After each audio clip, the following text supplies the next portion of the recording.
라헬이 그 요셉 낳는 이야기가 창세기 몇 장이 나오죠? 창세기 거기 한번 찾아봅시다. 창세기 몇 장이에요?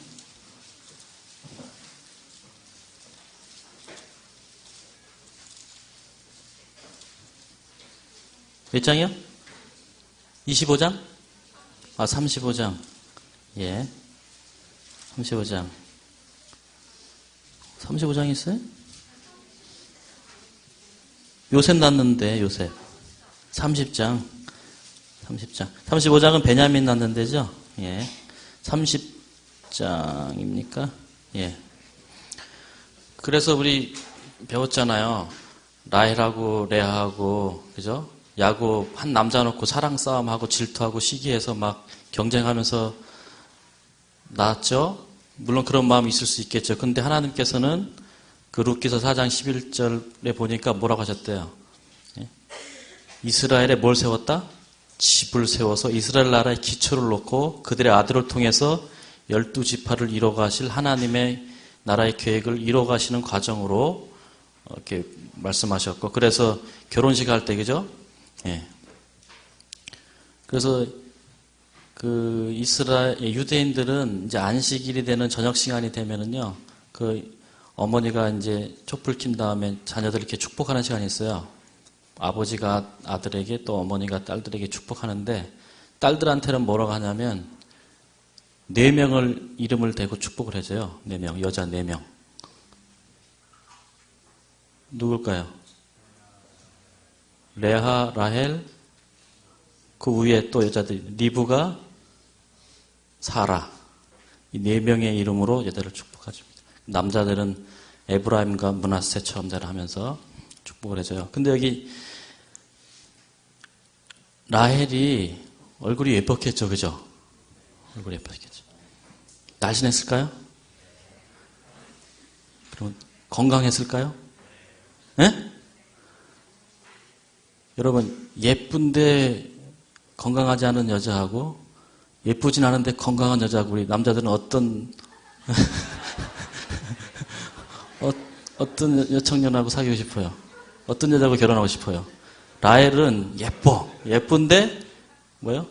건강하진 않아요. 좀 병이 있는 것 같아요. 제가 볼 때는 아이를 가질 수 없는 여자 같아요. 너무 약하니까. 그리고 레아는 좀 예쁘진 않은데 튼튼해. 아주 건강해. 병이 왔다가 바이러스가 막 다 떠나. 침투가 안 돼. 돌을 먹어도 막 소화를 시켜.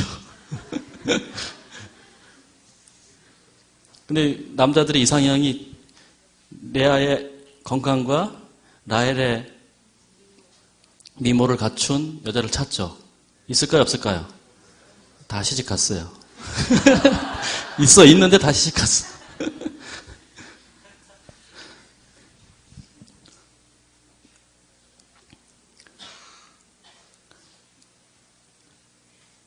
근데 하나님께서 라헬의 기도를 들어주시잖아요, 그죠? 그 하나님 나라의 한 부분을 차지하기 위해서 내 씨를 통해서 하나님 나라의 이 땅에 들어가서 그 약속을 기대하면서 기도합니다. 그래서 하나님께서 여기 22절에 보니까 하나님이 라헬을 생각하신지라 하나님이 그를 들으시고 태를 여셨다. 그래서 잉태에서 아들을 낳았더니 이름을 뭐라고 했다고요? 요셉이다. 아마 이 요셉 낳을 때 이 건강치 않은 이 라헬이 그 아들을 낳으면서 아마 건강한 여자도 그 아기를 낳을 때 얼마나 힘들어요, 그죠? 그냥 막 남편 욕하고 막 하면서 막 요새는 남자들이 뭐 들어간다며, 그죠? 그러면 막 멱살 잡고 막 머리끄댕이 잡고 막 한다면서 아마 난산을 했을 것 같습니다. 난산을. 그럼 어떤 마음이 들까요? 애 낳는 게 쉬운 게 아니구나, 그지? 다시는 낳고 싶지 않을지도 모르겠어. 근데 이름을 짓잖아요. 이제 어머니가 짓잖아요. 그죠? 다 남자들이 아버지가 줬는데 이제 이 라헬과 레아, 그 다음에 한 사람 또 있다고 했는데 우리가 역대기 안 해갖고 모르겠네. 베레스, 그죠? 베레스. 베레스를 그 어머니가 이름을 직접 짓죠. 베레스 맞습니까? 아닌데? 야베스. 헷갈렸어. 야베스입니다, 야베스. 여러분, 야베스의 기도라는 거 있죠? 그것처럼 오해받는 기도가 없어요. 야베스의 기도는 언약 기도인데, 완전히 기복신앙 기도로 다 가르치고 있죠, 교회에서. 다시 배워야 될 것도. 여기 보면은, 요셉이라 이름 줘요, 요셉. 요셉이란 뜻은 하나만 더 이런 뜻입니다. 아들 하나만 더 주십시오. 지금 막 죽도록 고생해서 그냥 숨이 넘어갈 정도로 상고를 치른 다음에 아들 하나 딱 얻고서 아마 저 같으면 감사, 이런 뜻을 가진 감사, 하나님의 은혜, 그죠? 막 이런 이름을 붙였을 것 같은데 이 라헬은 낳고 나서 뭐라고 했다고요? 아마 8일 만에 할례 했겠죠? 할례 하면서 이름을 뭐라고 붙일까 하다가 하나님 기왕 이렇게 나의 기도를 들으셨다면 나의 간절한 소원을 한번 들으셨다면 지난 수년 동안 응답되지 않았던 이 기도를 지금 듣기 시작하셨다면 이왕이면 한 번 더 하나 더 아들을 주십시오.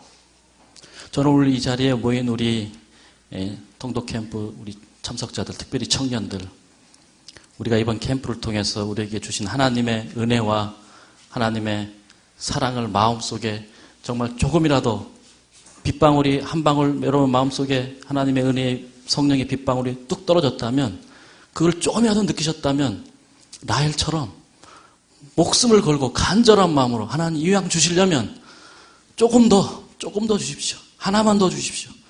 이사야서를 읽으면서 여기서 하나만 더 주십시오. 예레미야를 읽으면서 하나만 더 주십시오. 그런 마음으로 찾고 그 샘에서 물을 깃고자 하는 자가 그 은혜를 누릴 겁니다. 아까 35장에서 결국 베냐민 낳다가 라헬은 죽잖아요. 그죠? 저는 그게 순교라고 생각해요. 만약에 여기 요셉이라가 이름을 붙이지 않고 그의 기도를 멈췄다면 그 막내 아들로 키우면서 그냥 그거 바라보고 평생 살았을지 모르겠어요. 그러나 하나님 하나만 더 주십시오. 하나 더 달라고 할 때 이미 자기는 낳다가 죽을지도 모른다고 생각할지 모르겠어요. 그죠? 그런 축복이 우리가 함께 하시길 바라고 남은 기간, 통독 기간 하나님의 그런 풍성한 은혜가 여러분에게 더해지기를 바랍니다. 우리 오전에 이사야서 다 읽었습니까? 예, 우리 이사야서를 좀 보겠습니다. 이사야서. 그 선지서의 패턴은 간단하다고 말씀드렸죠. 이사야서, 에레미야, 에스겔. 야, 이 세 명의 선지자 정말 길죠, 그죠? 길기도 엄청 길고 예전에 우리가 읽을 때도 많이 힘들었던 책일지 모르겠어요. 근데 사실은 뭐 되게 복잡한 것 같아도 사실 단순한 책입니다, 그죠? 너희가 신명기의 말씀대로 안 살으니까 이런 저주가 이렇게 오는 거 아니냐? 그래서 이 나라가 망하게 될 것이다. 심판 나오고 그렇게 해서 끝내버리면 하나님의 나라가 언약 프로그램이 중단돼 버리니까 뭐요? 이 왕 실패했지만 진짜 왕 올 것이고 이 제사장 실패했지만 진짜 제사장 올 것이고 이 성소 실패했지만 진짜 성소 올 것이고 하면서 새 언약을 반드시 이렇게 약속과 소망을 주시는 뭐 그 내용입니다. 그죠? 다만 아주 그거를 그 선지자의 언어로 또 그 당시의 상황과 배경으로 막 하다 보니까 우리가 지리적인 거 뭐 인명이나 지명이나 이런 거 잘 모르니까 그렇지만 전체적인 틀은 아주 단순한 책입니다. 이사야서에서는 이 가장 많이 나오는 단어 중에 하나가 뭐냐면 혹시 느끼셨어요? 하나님을 어떤 분으로 계속 말하던가요? 만군의 여호와 많이 나옵니까? 만군의 여호와도 나오죠. 근데 만군의 여호와보다 더 많이 나온 거 있어요. 만군의 여호와는 예레미야 읽으면 엄청 많이 나옵니다. 예레미야. 이스라엘의 거룩한 자 이런 표현 못 들어봤어요? 이스라엘의 거룩한 자. 이사야서에 25번 나오는데 다른 에레미야, 에스겔, 그 다음에 다니엘, 호세아, 요엘, 아모스 다른 책 다 합쳐서 2번 나와요. 그러니까 뭐요? 이 이사야는 하나님은 이스라엘의 거룩한 자시다. 이렇게 이해를 했어요. 그러면 거룩하다는 게 뭐냐? 거룩하니까 죄 보면 심판하시는 그런 뜻이라고 안 했죠. 제가 하나님이 거룩하시고 하나님이 의롭고 하나님이 신실하시다 하면은 그 뭐라고 그랬어요? 어떤 태도라고 그래서 어떤 품성? 하나님께서 끝까지 언약을 지키시는 그분의 태도와 품성이 뭐라고 그랬어요? 거룩하다, 의롭다 이렇게 표현한다고 그랬잖아요. 거기 이사야 5장 16절 보시면은 그죠? 오직 만군의 여호와는 공평함으로 높임을 받으시며 거룩하신 하나님은 의로우심으로 거룩하다함을 받느니라 하면서 이 거룩하신 하나님은 의롭다, 의로우실 때 거룩하다 이렇게 말하고 있습니다. 우리가 이제 역사를 공부했으니까 이게 좀 이해가 더 쉬울 것 같아요. 여기 보니까 1장 1절에 보니까 거기 왕이 쭉 나오죠.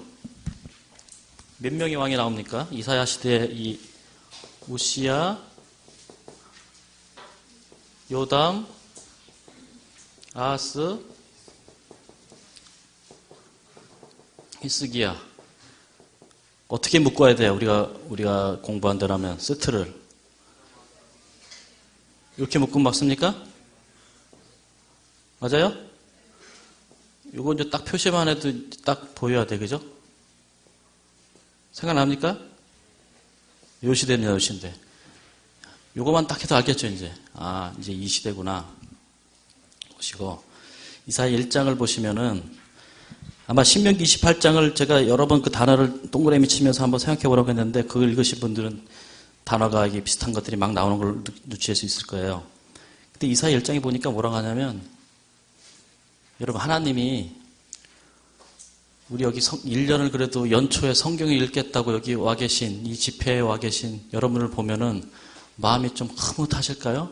그래도 전국에 뭐 몇십만 성도 가운데 그래도 여기 한 173명 돈 낸 사람, 돈 안 낸 사람 포함하면 해서 이제 하여튼 한 180여 명. 그래도 얘들이 최고구나. 저 안 온 애들보다 훨씬 낫구나. 이렇게 바라보실까요? 이게 뭐라고 말씀하시냐면 12절을 보니까 너희가 내 앞에 보이러 오니 그것을 누가 너에게 요구하느냐. 내 마당만 밟을 뿐이라. 헛된 재물을 다시 가져오지 말라. 분양은 나의 가정이 여기는 바요. 월삭과 안식일과 대회. 요즘 말로 하면 수련회, 캠프, 기도회, 무슨 모임. 거기 모이는 것도 그러하니 성애와 아울러 악을 행하는 것을 내가 견디지 못하겠다. 15절 너희가 손을 펼 때 내가 눈을 가리우고 너희가 많이 기도할지라도 내가 듣지 않겠다. 그러면서 그 앞에 쪽 보면은 신명기 28장의 저주에 의해서 땅이 황무하고 이게 성읍이 에워싸이고 머리가 터지고 발바닥에서 다 이렇게 전염병이 걸리고 이런 모습이 쭉 나오죠. 다시 말하면 너희가 신명기 28장 하나님을 정말 사랑하고 하나님께서 우리에게 주신 언약법들, 특별히 신명기 법 있잖아요. 그죠? 하나님 사랑하고 이웃을 사랑하는 그 법 실천도 안 하면서 매일 어디만 와요? 교회는 안 빠지고 와서 뭐요? 헌금은 꼬박꼬박 드리고 안식일 도장 딱 찍고 간다는 거죠. 하고 어떻게? 그게 끝이라는 거예요. 그래갖고 하나님께서 오늘도 안식일 왔으니까 예전 복 좀 줘야지. 안 준다는 거예요. 그래서 뭐라고 말해요? 16절 보십시오. 너희는 스스로 씻으며 스스로 깨끗게 하며 내 목전에서 너희 악업을 버리며 악행을 그치고 17절 다 같이 시작. 선행을 배우며 공의를 구하며 학대받는 자를 도와주고 고아를 위하여 신원하며 가부를 위하여 변화라 하셨느니라. 이 일이 우리의 삶 속에서 실천되지 않으면 우리가 교회에 와서 헛된 재물 마당 밟고 그야말로 헛짓거리 하는 거예요. 헛짓거리. 형식적인 예배. 안 가자니 좀 찝찝하고 가서 그냥 앉아있다가 시간 떼고 와야지 그래도 마음이 편안한 그게 아니라 하나님께서 바라시는 것은 뭐라는 거예요? 선행을 배우고 공의를 구하고 학대받는 자를 도와주고 고아를 위하여 신원하고 과부를 위하여 변화라 하는 이 언약법. 네가 정말 하나님의 언약 종이라면 이제 너의 삶 속에서 뭐가 되라고 그랬어요? 언약 주가 되는 그 역할을 하지 못하면 너희의 예배는 다 뭐라는 거예요? 다 형식적이고 내가 받지 않는다 이렇게 말합니다. 여러분 우리 예배가 정말 살아있는 예배가 되기 위해서 이 교회에 오기 전에 우리의 삶 속에서 언약주로 살아가시길 바랍니다.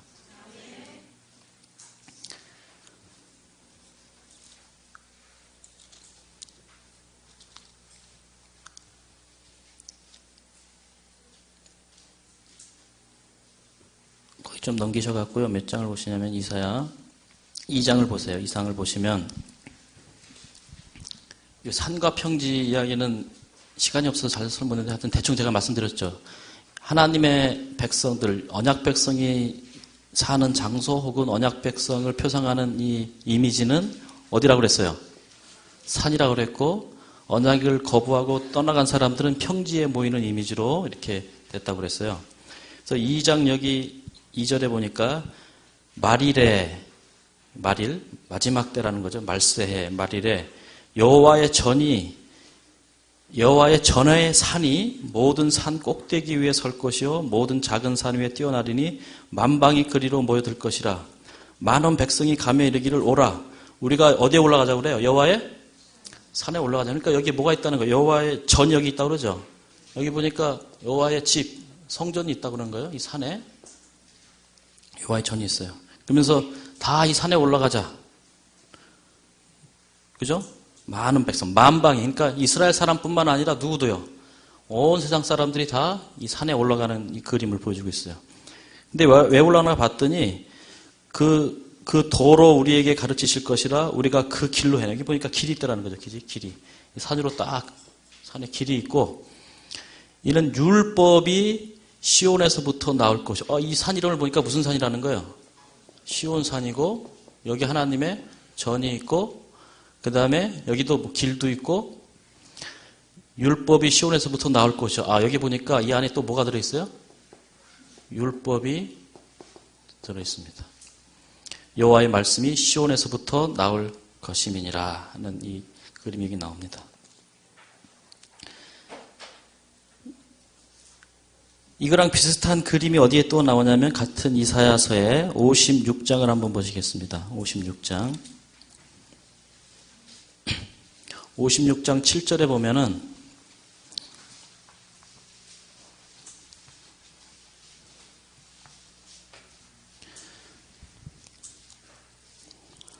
내가 그를 나의 어디로 인도하라 그랬어요? 성산. 바로 이 산. 거룩한 산, 시온산. 성산으로 그를 어떻게 해요?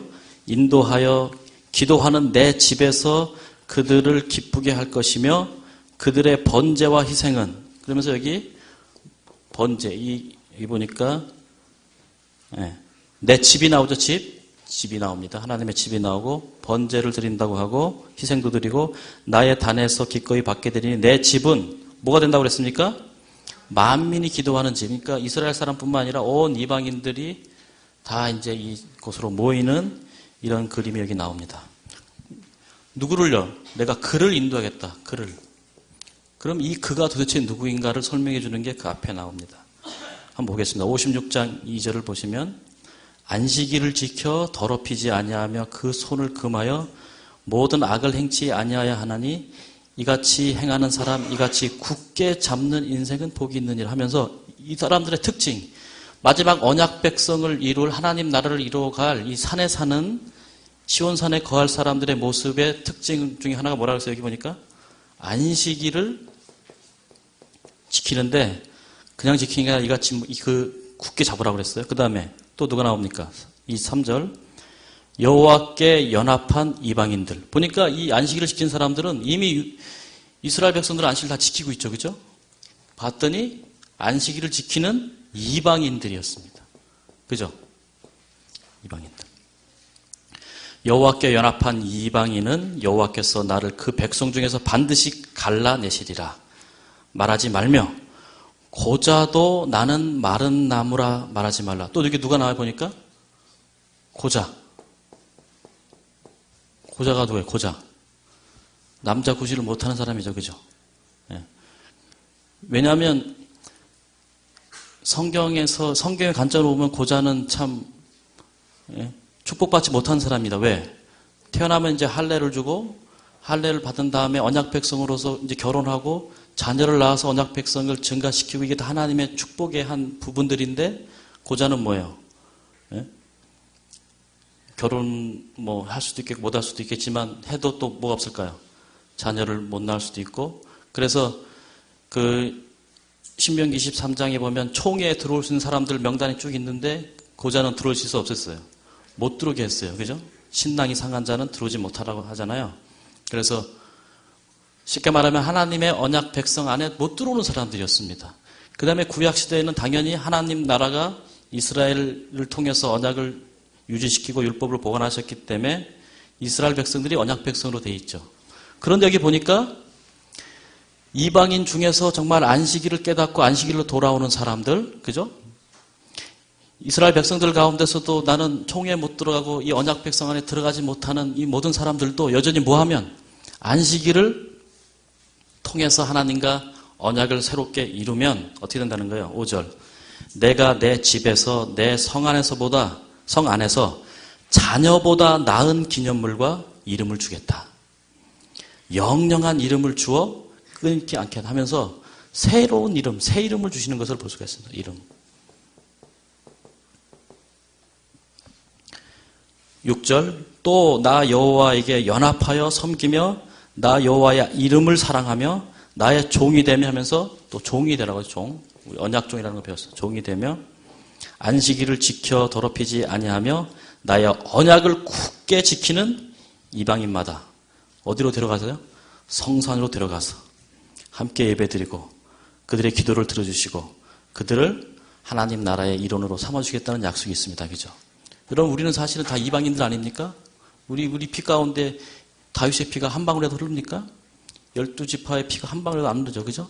완전히 이방인들이었지만 우리가 여기에 있는 이 약속 때문에 우리가 안식일을 지키고 안식일을 통해서 하나님 나라의 이 성산, 거룩한 산, 하나님 나라의 백성들이 된다고 하는 놀라운 축복을 여기에 허락하셨습니다.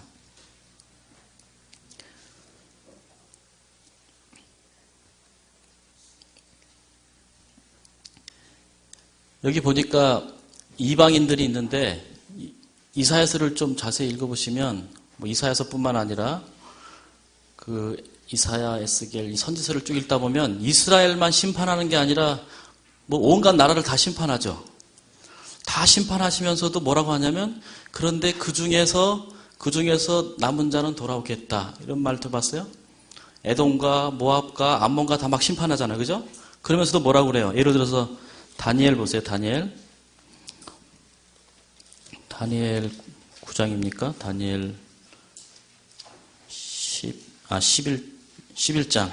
다니엘 11장에 보면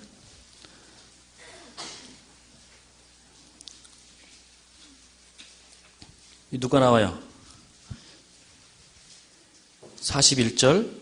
그가 또 영화로운 땅에 들어갈 것이요 많은 나라를 팽창케 할 것이나 오직 누가 나옵니까? 에돔과 모압과 암몬의 어떤 자들이 존귀한 자라고 그랬죠. 그죠?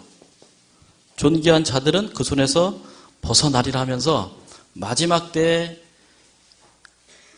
이방인 가운데 특별히 에돔과 모압과 암몬 가운데서 어떤 자들? 존귀한 자들. 이 존귀는 무슨 용어라고 그랬어요? 하나님과 언약 맺은 자들이죠. 그럼 이들도 그냥 다른 게 아니라 뭘 찾아오겠습니까?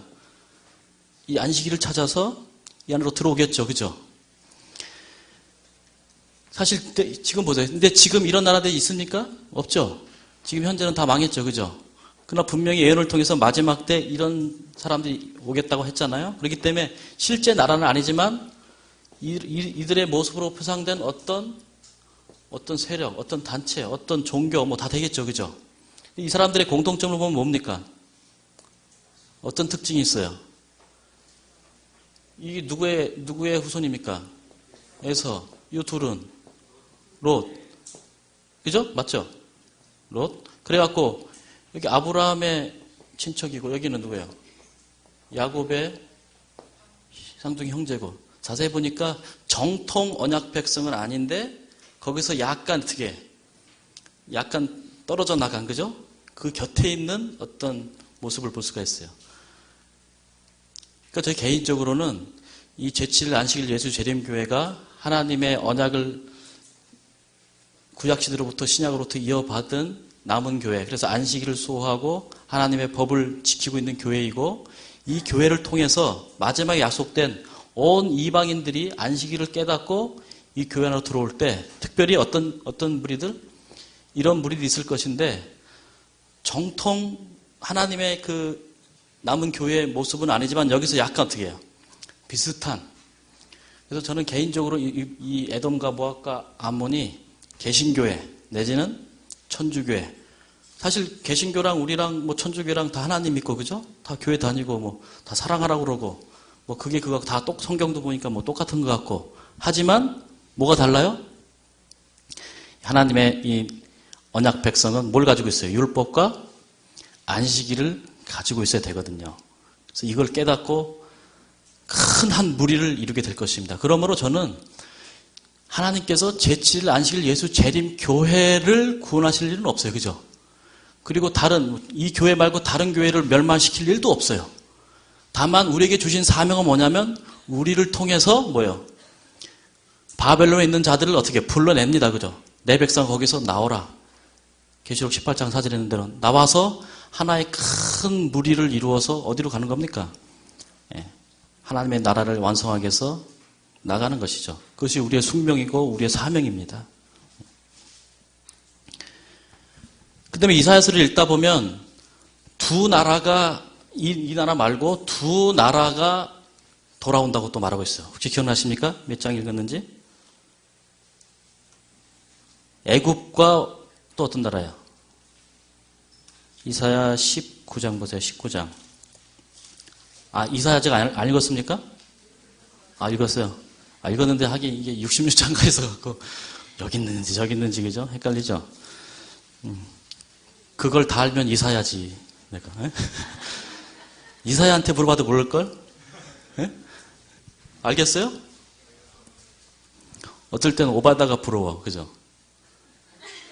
딱 한 장이잖아요. 한 장인데 이거 1배속 읽어도 한 3분이면 읽을 거고 2배속으로 돌리면 한 1분 30초 될 거예요. 그죠?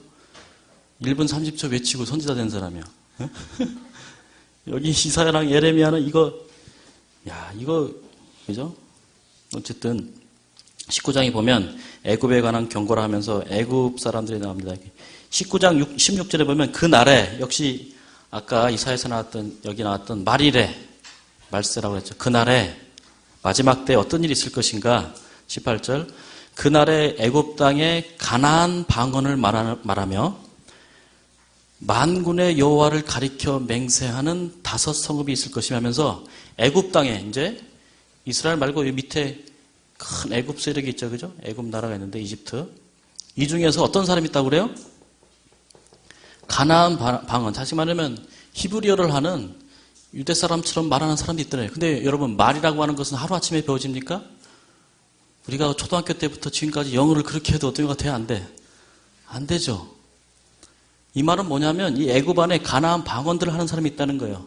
하나님의 말씀을 정말 사랑하고 하나님 말씀을 찾아서 살려고 하는 사람들이 있다는 거예요. 다만 뭘 아직 몰라요.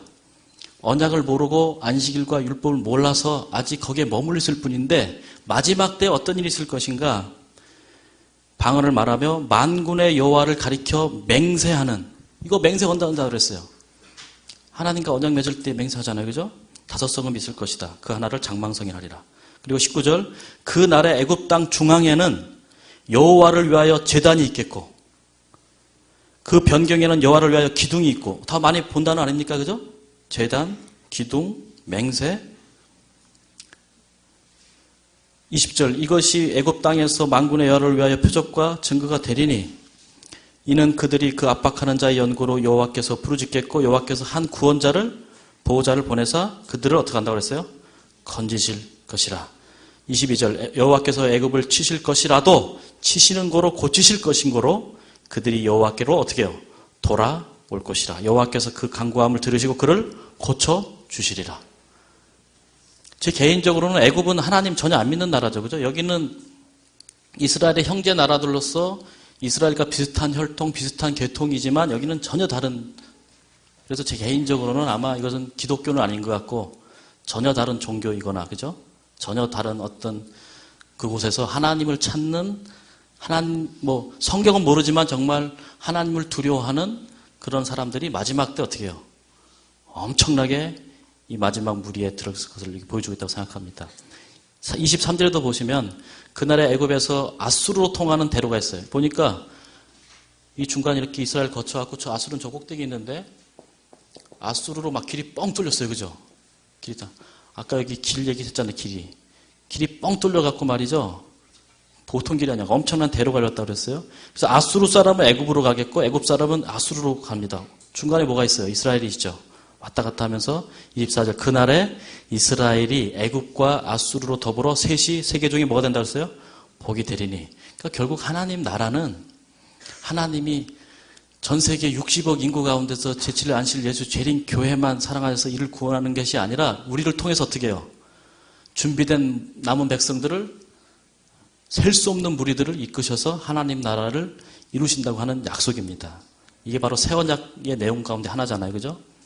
새 언약의 내용의 핵심은 죄의 문제를 반드시 해결할 자가 있어야 되고, 그죠? 그걸 통해서 이스라엘과 유다 나라뿐만 아니라 누구를요? 온 세상을 구원하는 내용입니다. 그래서 마지막 때는요, 이 안식일이 정말 너무 중요한 언약의 표징이 되겠습니다. 제가 바쁘게 오다 보니까 안식일에 대해서 좀 강조를 못한 것 같은데, 안식일이 왜 중요한가? 제가 몇 년 전에, 여러 해 전에, 지금은 우리가 참 편리한 세상에 살고 있어요. 그죠? 여러분, 통장 잘 안 갖고 다니죠, 요새는? 통장하고 도장 갖고 다니는 분 별로 없어요. 그죠? 뭐 이렇게 회사에서 뭐 이렇게 공금 같은 거 쓸 때나, 요새도 다 법인카드로 다 쓰고. 저는 개인적으로 세상이 편리해지고 살기 좋아질수록 언약의 개념은 점점점 사라지게 사단이 만들어놨어요. 어떻게 보면 이 통장 가지고서 도장 가지고서 돈 찾을 때가 그나마 언약이 뭔지를 깨달을 수 있어요. 제가 한 번은 이제 이 현금 카드를 가져가서 돈을 빼려니까 카드를 안 갖고 왔어요. 그래서 집에 갔다 오려니까 시간이 또 걸릴 것 같아요. 돈을 빨리 찾아야 되는데. 근데 이제 저기 농협에 들어가갖고, 근데 거기가 저희 이제 동네 농협이고, 뭐 거기서 한 7년 목회하다 보니까 다 알아요. 직원들도 알고, 농협 지점장도 알고 다 알아요. 그래갖고 내가 목사라는 것도 알아요. 그래서 그 여직원한테 가서, 아이고, 내가 지금 카드를 안 갖고 오고, 지금 통장도 안 갖고 왔는데, 통장은 가방에 있어요. 통장은 여기 가방에 있는데, 깜빡하고 도장을 안 갖고 왔으니, 일단 빨리 급한 대로 돈을 좀 달라. 그럼 내가 집에 갔다 올 때 도장을 갖다 주겠다. 그리고 하니까 뭐라 그럴까요? 아이고, 목사님, 그렇게 하셔야죠. 그렇게 할까요? 아이고, 목사님, 죄송합니다. 빨리 가서 뭐라는 거예요? 도장을 가져오십시오. 여러분, 그때 제가, 뭐가 고라고요? 도장이요, 도장. 도장은 나를 상징하는 표징이고, 내가 그 도장의 주인이에요. 도장에는 최호영이라고 써있는데, 최호영이 나라고. 내가 왔다고. 표징에 실체가 와서 달라는데 안 주는 거예요. 그렇게 말할 수 있을까요? 논리적으로. 예? 그 도장은 나를 상징하는 것이고 이 실체가 와서 달라고 하니까 줘라. 나 최호인 거 맞지 않느냐. 주민등록부 확인해봐라. 내가 최호영이다. 그렇게 주장할 수도 있겠죠. 근데 이 여직원은 그렇게 주장해도 뭐랄까요? 목사님 안 됩니다. 빨리 갔다 오세요. 근데 만약에 제가 아니라 도둑이 말이죠. 저희 집을 털어갖고, 예? 통장하고 도장을 딱 본 다음에 우연히 딱 넘기다 보니까 통장에다 뒤다 친절하게 비밀번호를 딱딱 써놨어. 아주 친절하게. 어떡합니까? 은행에 가서 그 여직원한테 내밀고 거기 있는 돈을 싹 다 인출해 가면은 줄까요? 안 줄까요? 누가 달라고 하는데? 이 도둑이 달라고 하는데 줘요. 주인이 가서 달라고 하니까 안 줘요. 왜 그런 거예요? 뭐 때문에 그런 거예요? 무슨 계약? 이 통장의 은행을 개설할 때 나와 이 은행과 어떤 계약을 맺었어요? 그죠? 계약을 맺었어요. 계약 내용에 분명히 도장을 찍고, 그죠? 도장을 찍고 또 비밀번호를 해서 이 두 가지가 맞으면 도둑이 와서 달라고 해도 주겠다는 계약을 한 거예요. 반면에 주인이 와서 아무리 해도 이걸 안 하면 안 주기로 계약을 했어요. 약정을 해버렸어요. 그죠? 그렇기 때문에 어쩔 수 없이 어떻게 됩니까? 도장을 가지고 가서 찍어야 돼요. 그래서 하나님께서 우리와 언약을 맺을 때 언약 맺은 다음에 언약에 증서를 남겨야 된다 그랬잖아요. 그죠? 계약서를 남기는데 그걸 어디다 새겼다고 그랬어요? 돌판에 새겨졌어요. 그러면 이 돌판은 언약 문서입니다. 그죠? 언약 증서가 문서예요. 계약서예요. 우리와 하나님 사이 계약서입니다. 근데 여러분, 계약서에는 반드시 뭐가 있어야 되냐면, 뭐가 있어야 돼요? 도장이 있어야 돼요, 도장. 도장이 없는 계약. 도장이 안 찍힌 계약이 효력이 있을까요? 없어요. 그 몇 년 전에, 꽤 여러 전에 아주 유명한 그 재판 사건이 있었습니다. 2003년도에 김운초 씨라고 하는 분이, 제가 원래 그 교재에 그걸 다 써놨는데 이 편집 과정에서 어떻게 이렇게 날아가 봤나 봐요. 없어졌어요. 그 김운초 씨라고 하는 분이 죽었어요. 2003년도에. 근데 이 양반이 어떤 분이냐면 결혼도 안 하고 뭐 자식도 없고 그냥 혼자 살던 분인데 돈을 엄청 벌었어요. 그래서 좋은 일에 아주 많이 쓰는 이 사회 사업가였습니다. 근데 그가 죽으면서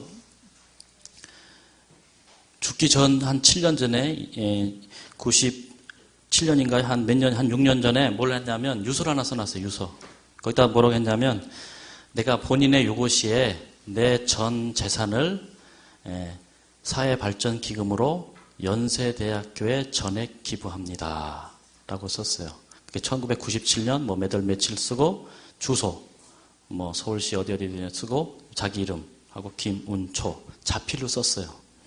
그리고 한 6년 있다가 그걸 이제 쓴 다음에 우리은행 개인 금고에다가 이제 집어넣은 거예요. 그리고 있다가 이 양반이 죽어버렸습니다. 그러니까 우리은행에서는 이제 사망신고가 들어오고 이거를 이제 집행을 해야 되니까 어디 줘야 되겠어요? 연세대학교에 주려고 하는데 거기 보니까 전 재산이 현금이 123억이었고 부동산이 200억 원이었습니다. 약 300억 원대의 엄청난 재산이었어요. 그래서 이제 이 연세대학, 우리은행이 이제 연세대학교에 주려고 하니까 유족들이 알잖아요. 자기 이제 친척이 엄청 부자라는 걸 아니까, 아들도 없고 부인도 없고 혼자 살다 죽었으니 누구한테 갑니까, 이제? 법적 상속인 그 순서가 있잖아요. 그죠? 그 형제라든지 아니면 조카라든지 뭐 있을 거 아닙니까? 그 유족들이, 300억 원이 그냥 300억 원이 그죠? 연세대로 갈 판이에요. 그래갖고, 야, 그 돈은 우리가 상속받아야 되는데 연세대 주면 안 되는데 하고서 쭉 보니까 유언장을 다 쓰고 주소 쓰고 이름까지 썼는데 도장이 안 찍혀 있는 걸 알게 됐어요. 그래서 소송을 냈습니다. 무슨 소송을? 법원에다가 이거를 연세대학교에 주는 것을 못하도록 막고 우리한테 달라고 하는 이제 소송을 내게 된 것입니다. 도장이 없으니 이 계약서는, 이 유언장은 무효이지 않느냐는 주장이었어요. 그래서 연세대학교하고 이제 소송이 붙었습니다. 연세대학교는 뭐라고 주장했을까요? 여기 고인이 직접 자필로 썼습니다. 그리고 이름을 거기에 주소도 썼고 이름도 썼습니다. 이 이름이 김운초라는 이름이 사인 아닙니까? 김운초 썼으니 당연히 연세대학교에 주셔야 됩니다. 해서 3년을 재판을 했습니다. 그래서 이제 하도 서로 싸우니까 이제 법원에서 그러지 말고 좀 양보해라. 이제 이렇게 중재를 시키기도 하고 뭐 해도 그냥 안 된다. 끝까지 가자. 그 1심, 2심 가갖고 마침내 2006년 9월 8일에 대법원에서 최종 선고를 내리게 되었습니다. 도장 없는 이 유언장 효력이 있느냐 없느냐. 여러분이 만약에 재판관이라면 어떻게 하겠습니까? 연세대학교 줘라. 한번 우리도 연세대학교에 줘야 된다. 손 들어보세요. 그죠? 고인의 뜻을 받들어서 그 다음에 이건 도장이 없는데 사인이 없는데 무효다. 그러므로 유족한테 줘라. 유족한테 줘라. 그 다음에 세 번째 연세대학교도 아니고 유족도 아니고 헷갈리니까 나한테 줘라. 나한테 줘라. 이게 정답이죠. 그죠? 이럴 때는 그냥 나한테 주면 좋은데. 연세대학 그 재판부는 어떻게 선고했냐면 유족들의 손을 들어주었습니다. 이 유언장에는 도장이 없으므로 무효다라는 선언을 하게 됩니다. 민법 1066조 제1항에 보면 이렇게 돼 있어요. 여러분 돈이 너무 많아갖고 유서를 미리 준비하시는 분은 다 참조하세요. 그럴 일은 별로 없겠지만 자필 증서에 의한 유언은 유언자가 그 전문과 연월일, 주소, 성명을 자서하고 직접 쓰고 날인하여야 한다라고 돼 있어요. 날인은 뭐 꼭 도장이 아니더라도 사인, 지장 다 되는 거예요. 그죠? 사인이나 지장이나 도장이나 되는데 뭐가 빠진 거예요? 마지막 날인하여야 한다. 그래야지 유언장이 효력이 있게 민법에 돼 있어요. 그러니 그 민법 조항들에 의하면 이게 하나가 빠졌기 때문에 주소가 빠지면 될까 안 될까? 역시 안 된다는 거예요. 다 요건이 맞아야 돼요. 근데 더군다나 맨 마지막에 있는 도장, 날인이 없기 때문에 이건 무효다. 그러니까 유족의 손을 들어줬습니다. 연세대학교 지니까 헌법소원을 했습니다. 이것은 법 자체의 문제겠다. 민법을 뜯어 고쳐야 된다. 언제 죽는 사람이 그거 다 쓰고 뭐 도장 찍고 막 이러냐. 자필로만 써도, 이름만 써도 그냥 인정해 달라는 헌법소원 했는데 기각됐습니다. 아니다. 유언장은 아주 중요한 문서이기 때문에 반드시 이름 쓰고 도장을 찍어야지만 효과가 있다. 여러분 너무 돈 많아서 주체 안 되시는 분들은 잘 기억해 두세요. 네? 이 세상의 이 민법도 계약서에 혹은 유언장에 뭐가 없으면 도장이 없으면 제가 제 통장에 뭐 100억이 들어있어도 제 도장 가지고 가지 않으면 어떻게 해요? 안 내준다는 거. 내 돈인데도. 당연히 받아줄 줄 알았지만 이 김은철 씨 그 연세대학교는 뭐예요? 도장이 안 찍혔기 때문에 얼마 받았을까요? 그래도 고인의 뜻을 받들어서 한 10억 떼어줄까? 한 1억? 소송한다고 돈 들어갔는데 좀 그거라도 해줄까요? 10원도 못 받고요. 그죠? 10원도 못 받고 뭐예요?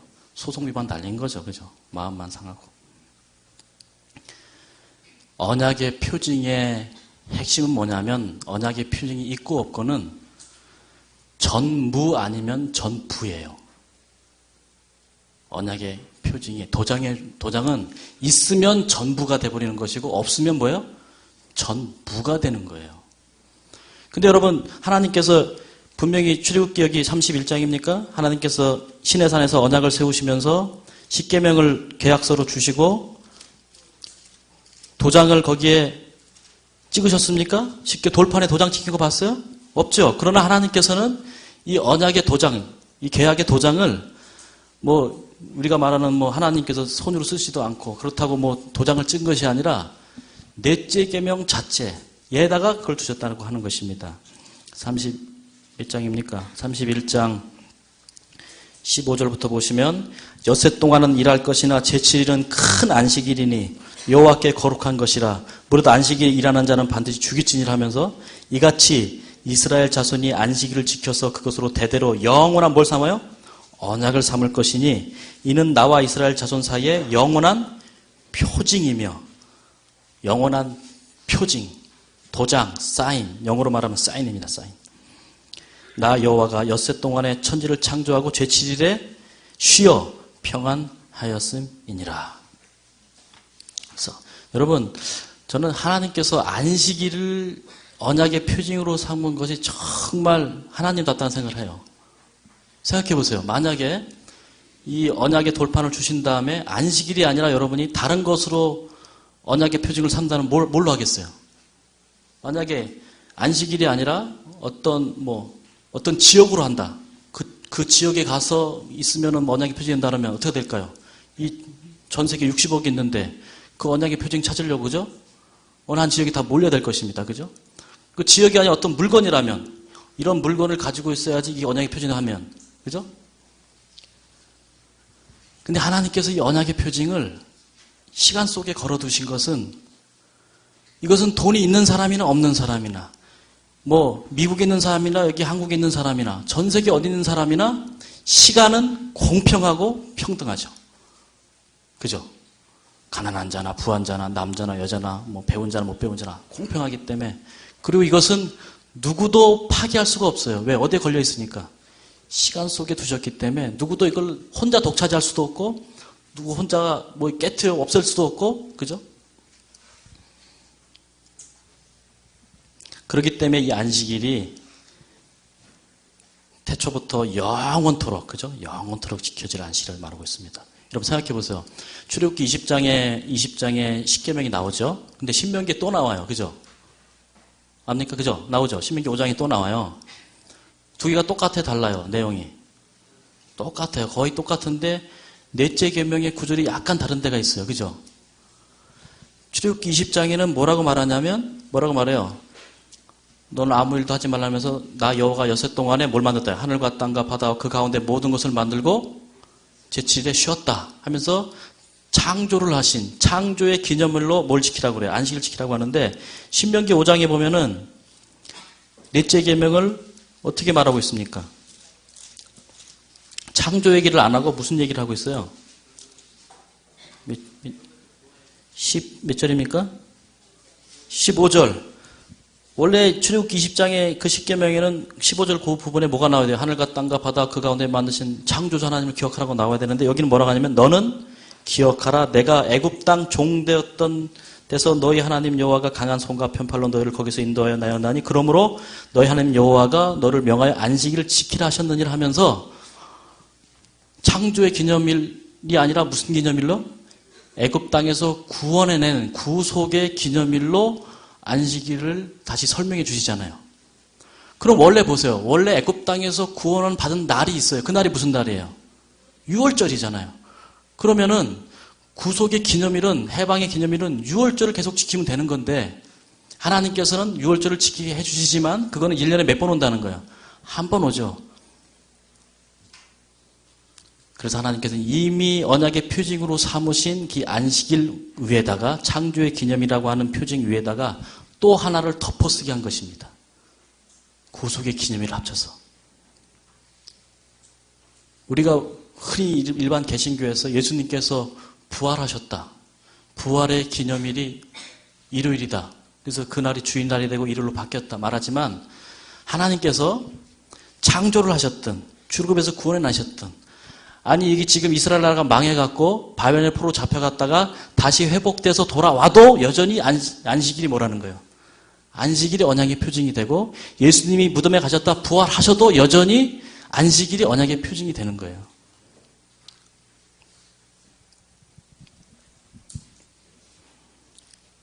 그런데 오늘날 개신교회가 기독교회가 하나님의 안식일을 사람의 계명으로 바꾸고 어떡합니까? 바꿔버리죠. 계약서를 썼는데 도장을 찍고 거래를 하기로 했는데 도장을 지우고 어떻게 해요? 다른 도장을 새겨놓은 거랑 똑같은 거예요. 이처럼 소중하고 아주 하나님께서 주신 이 언약의 표징인 안식일을 정말 우리가 그 의미를 깨닫고 제대로 지키지 못하면 그야말로 우리는 유태인들이 반복했던 이스라엘이 반복했던 또 하나의 형식주의에 빠져가고 이 소중함을 모르고 말이죠. 여러분 그렇게 지내면 안 됩니다. 아시겠어요? 안식일날 교회에 가실 때 창조 안 받고 구원 안 받은 그 감격으로 교회에 가셔서 예배 드리시고 이웃을 섬기시고 봉사하시는 우리 모두 되길 바랍니다.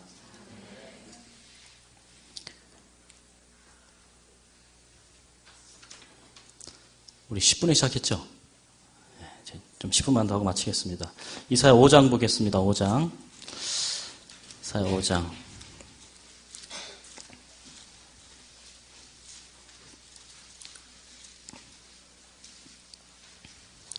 이사야 5장 보면은 이제 산과 평지 이미지 이거 잘 기억해 두셔야 돼요. 우리가 계시록 할 때 이게 나오니까 잘 기억해 두세요. 시온산 이미지 아주 중요합니다. 그 다음에 또 이제 하나님께서 이 언약이라는 것을 설명해 주기 위해서 모든 관계를 막 총동원한다고 그랬잖아. 그죠?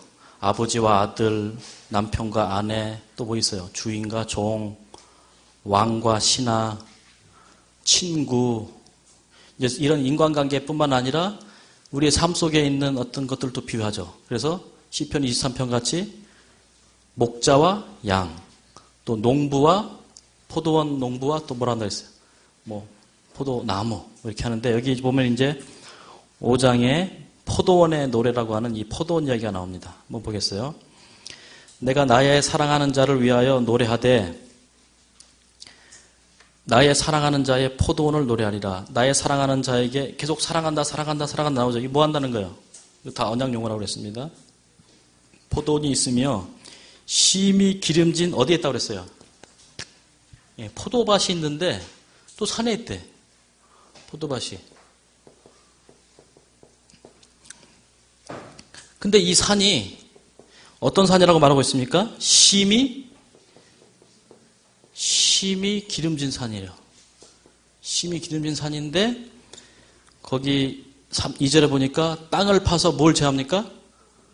돌을 재요. 여러분 심히 기름진데 땅에는 돌투성이야. 말이 되는 말이야 안 되는 말이야? 심히 기름져. 근데 막 돌을 제거했더니 기름져요. 그죠? 원래 거기는 돌산이야 돌산. 이 산이. 여러분 기억나십니까? 신명기 하면서 제가 젖과 꿀이 흐르는 땅 얘기하면서 가나안 땅은 애굽 땅과 같지 않는데 가나안 땅에는 산과 뭐가 있어서 골짜기가 있어서 비가 와도 어떻게 해요? 다 여기 위에는 물이 하나도 없어요. 다 물이 어떻게 밑으로 다 흘러내려가 봅니다. 그런 땅이지만 그 신명기 12장 쭉 읽다 보면 그러나 너희가 이 내 언약에 순종하면 내가 두 가지 내려준다 그러죠. 뭐와 뭐를 내려줘서? 이른 비와 늦은 비를 내려주어서 너희의 기도를 응답해 주므로 이 산에 너희가 농사를 짓더라도 어떻게 해요? 적당한 때에 비가 와서 작물이 자라는데 아무 어려움이 없게 해줄 것이다. 그래서 이 땅을 뭘로 만들어주겠다? 젖과 꿀이 흐르는 땅으로 만들어주겠다 이것이죠. 바로 그 그림을 보여주는 거예요. 그래서 신명기를 많이 묵상하면 이게 그냥 보면 이게 그림으로 확 보여야 돼. 아직 우리가 이제 그 익숙하지 않지만 묵상하고 큐티하고 또 신명기를 보고 우리가 지금까지 배운 그 용어들을 가지고 이렇게 말씀을 보면요. 이제 글이 아니라 뭘로 보여야 돼요? 그림으로 자꾸 보이게 이렇게 훈련하시기 바랍니다. 그래서 돌을 제가 뭘 심었어요? 보니까 포도나무를 심었습니다. 극상품 포도나무를 심었다고 했죠. 그 포도나무를 다 심어놨는데 열리긴 뭐가 열렸어요? 여러분 극상품 포도나무를 심으면 극상품 뭐가 나와야 돼? 포도나 포도주가 나와야 되는데 예? 신약의 사상대로 하면 좋은 나무에서 좋은 열매가 나와야 되는데 나무를 기껏 심어놨더니 뭐가 나왔어요? 예. 그 뒤에 보니까 비가 하나 들어오죠. 그죠? 비가 나서. 다시 말하면 하나님의 언약에 순종하지 않았기 때문에 이 포도 농사가 완전 망친 것을 볼 수가 있습니다. 그래서 포도나무가 뭐 실제 이렇게 생겼는지 모르겠지만 그림을 그려보면 여기 뿌리가 이렇게 있고 뭐 이렇게 생겼다고 합시다.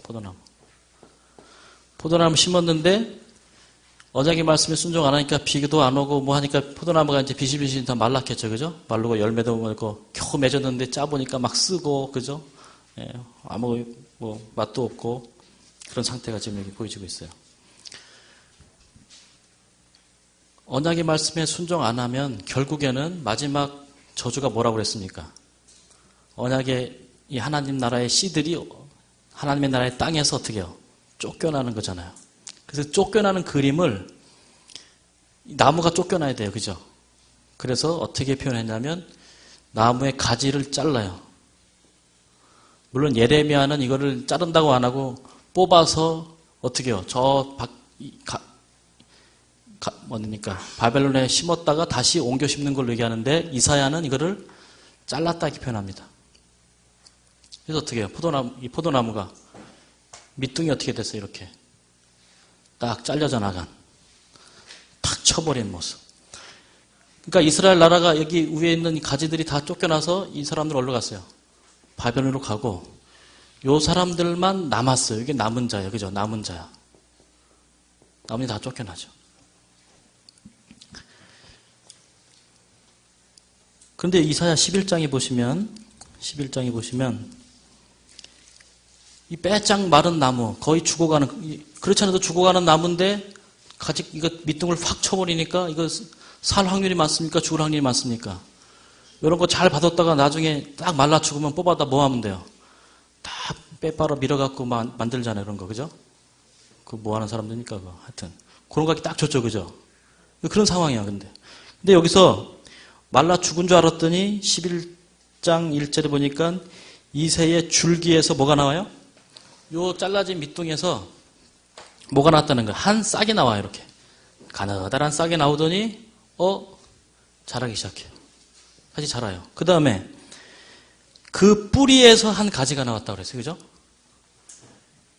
나무 뿌리가 이제 이렇게 했는데 뿌리 중에 하나가 이렇게 뻗다가 어떻게 해요? 이렇게 나오더라는 거예요. 하나는 밑둥 가지에서 이렇게 올라왔고 하나는 뿌리 땅속에 들어갔던 뿌리가 이렇게 나왔다는 거예요. 이렇게 자랐어요. 이렇게 자라고. 요거를 뭐라고 부르냐면 시편 23편에 다윗의 시편에 보면 요거를 막대기라고 불렀어요.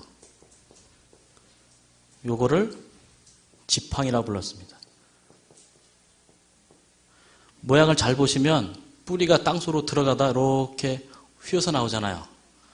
그래서 이스라엘 사람들 요거를 잘라갖고 지팡이를 만들었어요.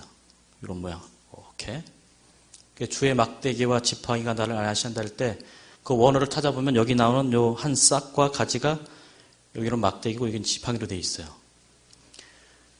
그러니까 죽은 줄 알았던 이 나무가 어떻게 해요? 살아나는 모습을 보여주고 있습니다. 도대체 얼마나 크나 봤더니 요한복음 15장에 가보니까 그 나무의 정체가 딱 드러나게 된다는 거예요. 요한복음 15장 1절에 보니까 내가 참 뭐라고 그래? 참 포도나무다. 드디어 여기 요한복음 15장에 내가 참 포도나무.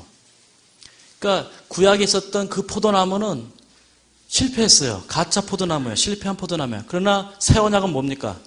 진짜 포도나무가 온다는 거예요. 누굽니까? 알고 보니까 예수님이세요. 근데 이 내용을 보니까 이런 내용입니다. 5절 나는 포도나무여 너희는 뭐라고 그래요? 가지다. 하면서 내 안에 거하라. 내 안에 붙어 있으라 말합니다. 그럼 생각해 보세요. 이 요한복음 15장 내용을 쭉 읽어보시면 우리가 이거는 포도나무죠. 지금 포도나무. 이건 누구를 상징하는 거예요? 예수님이죠? 예수님이고 포도나무 주인은 누구예요? 하나님이죠? 두 분 사이에 언약 맺었다고 그랬죠? 창세전 언약 맺었습니다. 그럼 우리는 원래 이 언약 밖에 있었다가 이 안으로 이렇게 들어가서 나무 가지에 이렇게 포도나무 가지에 붙는 것입니까? 아니면 원래 여기에 붙어 있었으니까 계속 붙어 있으라고 말하는 겁니까? 여러분 생각 어떻게 생각하세요? 원래 이 바깥에 있었는데 내 안에 가지에 붙어 있으라니까 들어가갖고 이렇게 붙어버리는 겁니까? 아니면 처음부터 붙어 있으니까 붙어 있으라고 하는 거예요. 여기 보세요. 9절 보세요. 9절. 아버지께서 나를 사랑하신 것 같이 나도 너희를 사랑하였으니 나의 사랑 안에 거라면서 아버지하고 나하고 뭐 했다고 그래요? 사랑했다고 그러죠. 그러니까 창세전에 이미 아버지 하나님과 아들 하나님이 언약을 맺으시고 예수 그리스도께서 뭐가 되기로? 언약의 보증이로 되기로 맹세하신 그 창세전 언약을 설명하면서 나와 아버지 사이에 언약을 맺었을 때 이미 너희는 어디 있었어요? 이 안에 붙어 있었다는 거예요. 있었어요. 10절 내가 아버지의 계명을 지켜 그의 사랑 안에 거하는 것 같이 너희도 내 계명을 지키면 내 사랑 안에 거하리라.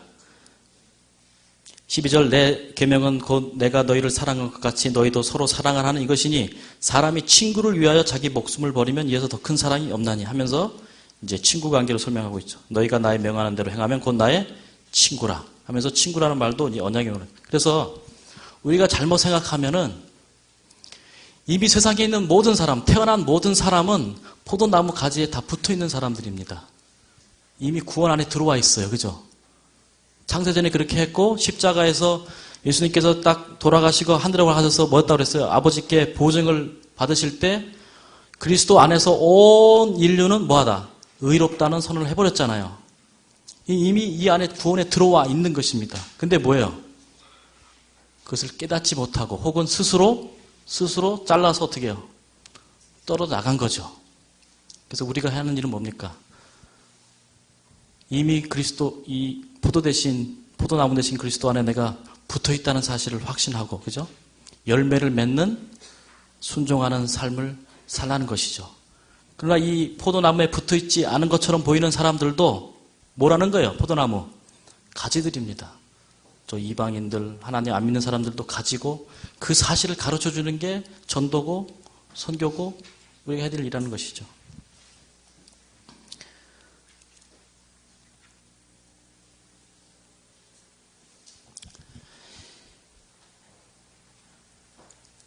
특별히 이사야서하고 예레미야, 에스겔 이런 선지서들은 생각해 보세요. 우리가 이제 글로 막 읽으니까 막 이게 잘 안다고 하지만 이 선지자가 이것을 말할 때 이걸 듣는 사람들은 소리와 함께 뭘로 다 들렸을까요?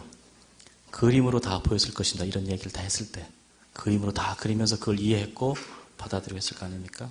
제가 거듭 강조하지만 하나님의 말씀을 볼 때 기도하면서 명상하면서 이것이 그 장면들이 내 머릿속에 이렇게 생생하게 떠오를 수 있도록 더 지혜를 구하시고, 그래서 하나님의 풍성한 은혜를 오늘도 누리시는 우리 모두가 되길 바랍니다. 기도하시겠습니다. 하늘에 계신 아버지 감사합니다. 이사야서에 나타난 하나님의 크신 사랑과 크신 복음을 우리가 말씀을 통해서 함께 나누게 되었습니다.